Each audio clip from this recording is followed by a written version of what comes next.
mais qu'est-ce que j'ai ramassé, Laura. Ouais, oui. Bah surtout que Greg et Maëva avaient une base fan. Énorme. Fan base ou base fan, mais énorme et hystérique, comme eux en fait, à leur image, tu vois. Et moi j'étais folle d'un mec et sans cesse tous les jours je recevais des messages de personnes qui ne voulaient pas de mon couple, des personnes. Ça devait être très dur ça quand même psychologiquement. C'était horrible. Je pense que on s'est déchiré principalement pour ça avec Greg, c'est que constamment je recevais des messages de personnes qui me disaient il t'aime pas.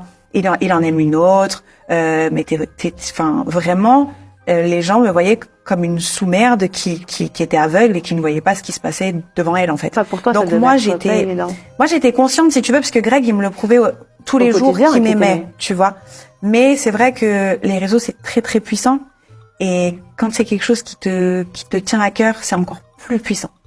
Et j'étais pas prête mentalement et j'arrivais pas à prendre du recul et me dire, écoute Mel, c'est le jeu, c'est les réseaux, les gens ils sont pas dans ta relation, tu n'y connais rien.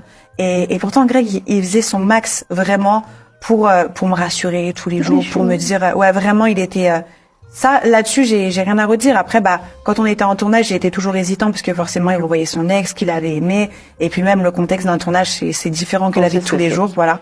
Mais ça a été très très dur à vivre pour moi. Et je pense que si on avait été en couple à l'extérieur sans être connu, ça aurait fonctionné. Je pense. Ouais, je pense mieux en tout cas, parce qu'après on n'était pas sur la même longueur d'onde après sur le reste, mais ça aurait mieux fonctionné. Il y aurait moins une séparation et d'embrouille.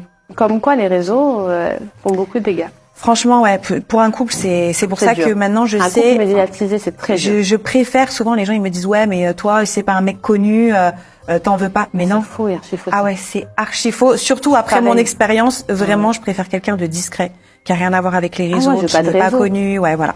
Franchement, je veux vraiment, pas de réseau. Mieux. S'il a pas de réseau, c'est exceptionnel pour moi. C'est l'homme de ma vie. Et quand on dit vivons heureux, vivons cachés, c'est pour un couple en tout cas, c'est réel.